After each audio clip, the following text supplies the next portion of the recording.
যে global security চ্যালেঞ্জগুলো, বিশ্বের নিরাপত্তার যে চ্যালেঞ্জগুলো ভারত বোধ করে, মার্কিন যুক্তরাষ্ট্র সেটা বোধ করে, এবং তারা দুজনে মিলে তাদের কৌশলগত সহযোগিতা আরও বৃদ্ধির মাধ্যমে সেই বৈশ্বিক নিরাপত্তা চ্যালেঞ্জগুলো মোকাবেলা করতে চায়। সেক্ষেত্রে ভারত খুব স্পষ্টভাবে এই অঞ্চলের নিরাপত্তা রক্ষায় যে বাংলাদেশের সঙ্গে চীনের মাখামাখির চাইতেও বাংলাদেশে ইসলাম পন্থার বিকাশ, বাংলাদেশে চরমপন্থার বিকাশ, বাংলাদেশে জঙ্গিবাদের বিকাশ এবং বাংলাদেশ আর পাকিস্তানের মধ্যকার অতি মৈত্রী নিয়ে ভারতের যে উদ্বেগ, সেটা মার্কিন যুক্তরাষ্ট্রকে বুঝিয়ে ফেলে। ভারত যখন বাংলাদেশের সঙ্গে সম্পর্কটা স্বাভাবিক করতে চাইছে কিংবা একটা সিদ্ধান্ত নিয়ে ফেলতে চাইছে বাংলাদেশের বিষয়ে, এবং যে দেশটার সঙ্গে তাদের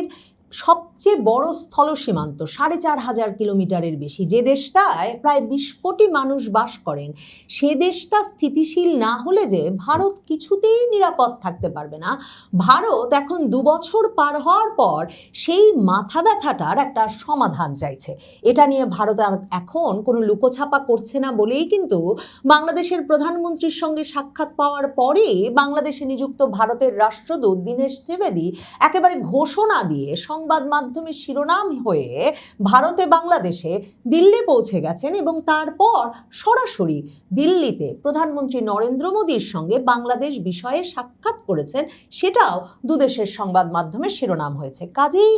ভারত একটা সমস্যার সমাধান চায়, কিন্তু সেটা যে কিছুতেই শেখ হাসিনাকে বাদ দিয়ে নয়, শেখ হাসিনাকে বিপদগ্রস্ত করে নয়, শেখ হাসিনার ইচ্ছার বিরুদ্ধে নয়, সেটাও ভারত ভীষণভাবে পরিষ্কার করে ফেলেছে। এ অবস্থায় এখন যখন একের পর এক নানা ঘটনা ঘটে যাচ্ছে, তাতে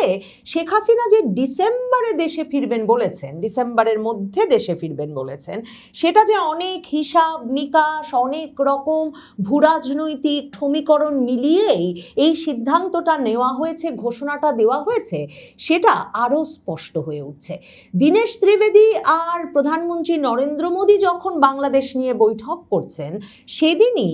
আবার ট্রাম্পের দক্ষিণ ও মধ্য এশিয়া বিষয়ক বিশেষ দূত সার্জিও গোর, যিনি ভারতে নিযুক্ত মার্কিন যুক্তরাষ্ট্রের রাষ্ট্রদূত বটে, তিনি সাক্ষাৎ করেছেন ভারতের জাতীয় নিরাপত্তা উপদেষ্টা অজিত দোভালের সঙ্গে। বাংলাদেশ ভারত সম্পর্কটাকে কিন্তু 2024-এর আগস্টের পর থেকে আর ভারতের পররাষ্ট্র মন্ত্রণালয় দেখে না, দেখা হয় ভারতের প্রধানমন্ত্রী নরেন্দ্র মোদীর দফতর থেকে সরাসরি ভারতের জাতীয় নিরাপত্তা উপদেষ্টা অজিত দোভালের তত্ত্বাবধানে। মানে ভারত সম্পূর্ণত বাংলাদেশ ভারত সম্পর্কটাকে 24-এর আগস্টের পর থেকে নিরাপত্তার লেন্স দিয়ে দেখতে শুরু করেছে, এবং ভারত মনে করছে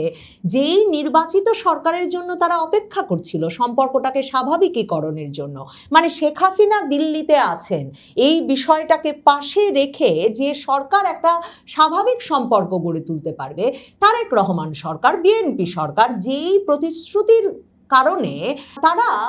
তারেক রহমানের বাংলাদেশ আসবার বিষয়ে মার্কিন যুক্তরাষ্ট্র, বাংলাদেশের সেনাবাহিনী সহ একমত হলো, এবং যেটাকে ভারত ভীষণভাবে সমর্থন দিল, যে কারণে তারেক রহমান নির্বাচনে বিজয়ী হওয়ার পর প্রধানমন্ত্রী মোদী সবচেয়ে আগে উচ্ছ্বাস প্রকাশ করে তাকে ব্যক্তিগতভাবে ফোন করে ফেললেন। প্রধানমন্ত্রী হিসেবে তারেক রহমান যেদিন শপথ নিলেন, সেদিনই প্রধানমন্ত্রী মোদী তাকে দাওয়াতপত্র পাঠালেন স্ত্রী কন্যা নিয়ে ভারত সফর করার। সেই তারেক রহমান সরকার আসবার পরেও তিনি প্রতিশ্রুতি অনুযায়ী কিছুই করলেন না, এবং তিনি আওয়ামী লীগের ওপর নিষেধাজ্ঞার যে প্রজ্ঞাপন ইউনূস সরকার জারি করে রেখে গিয়েছিল, সেটাকে আইনে পরিণত করলেন, এবং শেখ হাসিনার দেশে ফিরে যাওয়ার বা তার ন্যায় বিচার পাওয়ার কোনো ব্যবস্থা করলেন না। আওয়ামী লীগের নেতা কর্মী সমর্থকদের সারা দেশ জুড়ে যে ঢালাও মামলা চলছে, সে মামলার কোনো নিরসন করলেন না, কাউকে জামিন দেওয়ার ব্যবস্থা করলেন না, মানে আদালতটাকে রাজনৈতিকভাবেই পরিচালিত হতে দিলেন, আওয়ামী লীগের কার্যক্রম নিষিদ্ধ করে রাখলেন, শেখ হাসিনার দেশে ফেরার পথ রুদ্ধ করলেন। সেই তারেক রহমানের সঙ্গে যে আসলে ভারত সরকারের শেষ পর্যন্ত কোনো বনিবনা হবে না, অবশেষে ভারত সরকার সেটা একরকমের বুঝতে পেরেছে। নিরাপত্তা উপদেষ্টা অজিত দোভাল বিশেষভাবে এই বিষয়ে ভীষণ একটা কঠোর অবস্থান নিয়েছেন। 2026-এ নির্বাচিত হয়ে আসার পরেই যখন তারেক রহমান সরকার রাজনৈতিকভাবে আওয়ামী লীগকে নিষিদ্ধ করে রাখার আইনটা পাশ করে ফেলল, অজিত দোভাল আগে থেকে এই ব্যাপারে খুব সাবধানী ছিলেন, কারণ ভারতের ভেতরে তারেক রহমান সরকারে আসলে জামায়াতকে পাশ কাটিয়ে একটা খুব বন্ধুত্বপূর্ণ সম্পর্ক গড়ে উঠবে বিএনপি সরকারের সঙ্গে মোদী সরকারের, সেটা নিয়ে ভারতের ভেতরে কিন্তু একটা মহলের উচ্ছ্বাস খুবই কম ছিল। তারা বারবার এই তারেক রহমানের তত্ত্বাবধানে, দেখভালে এবং এই তারেক রহমানের মদতে যে এক রকমের বাংলাদেশে ভারতের উত্তর পূর্বাঞ্চলীয় রাজ্য আসামের বিচ্ছিন্নতাবাদী গোষ্ঠীর জন্য 10 ট্রাক অস্ত্র আনা হয়েছিল, সেই কথাটা বারবার মনে করাচ্ছিলেন। কিন্তু তবু প্রধানমন্ত্রী মোদীর সরকার আশা করেছিলেন প্রধানমন্ত্রী হওয়ার পর প্রধানমন্ত্রী তারেক রহমান একটা স্থিতিশীলতার দিকে যাবেন, একটা অন্তর্ভুক্তিমূলক রাজনৈতিক পরিবেশের দিকে যাবেন, এবং নিরাপত্তা উপদেষ্টা ভারতের অজিত দোভাল তার আরেকটা যে বিশেষ উদ্বেগ, যে সারা বাংলাদেশ জুড়ে পাকিস্তানের গোয়েন্দা সংস্থা আইএসআই ভীষণ রকম তৎপরতা শুরু করেছে। 24শে আগস্ট থেকে যে জঙ্গিরা ছাড়া পেয়ে ঘুরে বেড়াচ্ছে, তারা ক্রমাগতভাবে সংগঠিত হচ্ছে। তারেক রহমান সরকারের প্রতি প্রত্যাশা ছিল যে সীমান্তবর্তী অঞ্চলে, ভারত বাংলাদেশ সীমান্তবর্তী অঞ্চলে যেমন পাকিস্তানের মদতপুষ্ট ওই জঙ্গি শিবিরগুলো বন্ধ করতে তারেক রহমান সরকার সক্রিয় হবেন, তেমনি সারা বাংলাদেশ জুড়েই তারা এই জঙ্গি তৎপরতায় একটা লাগাম টেনে ধরতে চাইবেন। এর কোনোটাই তারেক রহমান সরকার এখন পর্যন্ত করেন নাই। কাজেই ভারত এখন সরাসরি নিরাপত্তা উদ্বেগের অবসান চায়, এবং সেটা তারা মার্কিন যুক্তরাষ্ট্রকে খুব স্পষ্ট করে বলে দিয়েছে। সার্জিও গোরের সঙ্গে অজিত দোভালের যে বৈঠকটা হয়েছে দিল্লিতে, সে বৈঠকের পর সার্জিও গোর এক্স হ্যান্ডেলে স্ট্যাটাস দিয়েছেন, এবং সেখানে তিনি বলেছেন যে এই দিল্লিতে এই তাদের মধ্যকার এই আলাপটা খুবই ফ্রুটফুল হয়েছে, সফল হয়েছে, এবং তিনি বলেছেন যে জাতীয় নিরাপত্তা উপদেষ্টা অজিত দোভালের সঙ্গে তারা মূলত আলাপ করেছেন ভারত যুক্তরাষ্ট্রের মধ্যকার কৌশলগত সহযোগিতার বিষয়টা নিয়ে, আরও কিভাবে গভীর করা যায় এই কৌশলগত অংশীদারিত্ব। এবং তিনি বলেছেন ওই এক্স হ্যান্ডেলের স্ট্যাটাসে যে ভারত এবং যুক্তরাষ্ট্রের গভীর অংশীদারিত্ব, ক্লোজ পার্টনারশিপ অত্যন্ত গুরুত্বপূর্ণ বিশ্বের নিরাপত্তা চ্যালেঞ্জগুলো মোকাবেলায়, কারণ ভারত এবং যুক্তরাষ্ট্রের অনেকগুলো নিরাপত্তা লক্ষ্যই এক। এই যে পরিস্থিতিটাতে ভারত আর যুক্তরাষ্ট্র পৌঁছেছে, মানে যুক্তরাষ্ট্র যে ভারতের কথা শুনতে শুরু করেছে, সেক্ষেত্রে ইরান যুদ্ধ একটা বিরাট ভূমিকা রেখেছে। পুরো 2025 জুড়ে ভারত একরকমের পর্যুদস্ত ছিল ট্রাম্প প্রশাসনের হঠাৎ নেওয়া নানা সিদ্ধান্তে, মানে পাল্টা শুল্ক আরোপ থেকে শুরু করে এত রকম কিছু বিধিনিষেধ ভারতের উপর আরোপ করেছেন এবং এত রকম হুমকি দেওয়ার চেষ্টা করেছেন প্রেসিডেন্ট ট্রাম্প মোদী সরকারকে, যে মোদী সরকার একরকমের যুক্তরাষ্ট্র নিয়ে কি করবে বুঝে উঠতে পারছিল না। তারপর আবার যুক্তরাষ্ট্রের বাইডেন সরকার হাসিনা সরকারের পতন ঘটিয়েছে। কাজেই সেই রেজিম চেঞ্জ অপারেশনটা যুক্তরাষ্ট্রের সরাসরি সম্পৃক্ততায় হওয়ার পর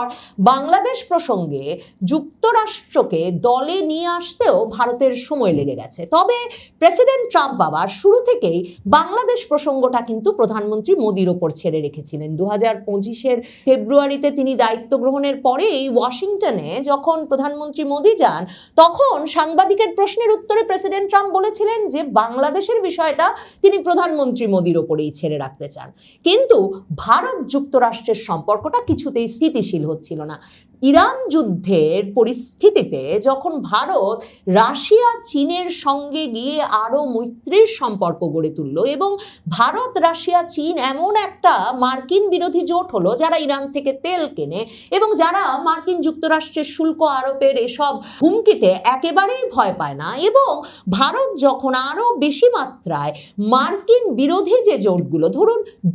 ব্রিক্সকে শক্তিশালী করার দিকে